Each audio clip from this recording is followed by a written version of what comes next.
বরং কপাল এমন পুরা পুরলো কোরআনের কথাকে শুনিয়াও বলে কিছু আযাব হবে না, এগুলো মিথ্যা হুজুরেরা বলতে পারে, বলুক, বাধা দিও না।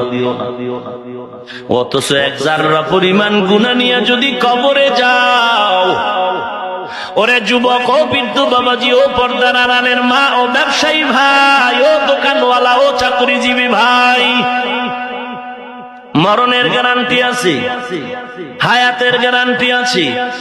এরে যুবক, এমন কোন দিন নাই গাড়ির তলে যুবকের লাশ, পানির নিচে যুবকের লাশ, ঘরের বিছানায় যুবকের লাশ। হেলায় খেলায় যৌবনটারে কাটাইলি মোবাইলের গজব, চোখ নষ্ট করে ফেললি, তোর হাত শেষ, তোর ব্রেন শেষ, লেখাপড়াও শেষ করলি, তোর জীবন যৌবনটারেও ধ্বংস করে ফেললি। তোর চেহারার মধ্যে কোনো নূর নাই, তাকাইলে কোনো মায়া আসে না রে যুবক। এই মোবাইল নামের গজব দিয়ে তোর সব ধ্বংস করে ফেললি।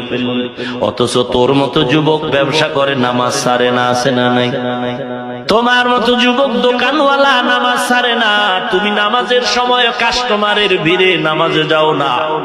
তোমার পাশের দোকানওয়ালা ভাই সাইনবোর্ড লাগায় দিছে নামাজের সময় বেচা কেনা বন্ধ, শাটার টেনে মসজিদে গিয়া নামাজে দাঁড়ায় গেল, তুমি নামাজ পড়লা না। তোমার মতো যুবক স্কুলে পড়ে, কলেজে পড়ে, নামাজ ছাড়ে না, আছে না নাই? তোমার মতো যুবক ব্যবসা করে, চাকরি করে, র্যাব, আর্মি, পুলিশ, বিডিআর, নামাজ ছাড়ে না, আছে না নাই? তুমি কেন পারবা না রে বাবা? কোনো ফতুয়া চলবে না, যুক্তি চলবে না। গুনাহ নিয়ে কবরে গেলে কি হবে শুনে নাও। মায়ার নবী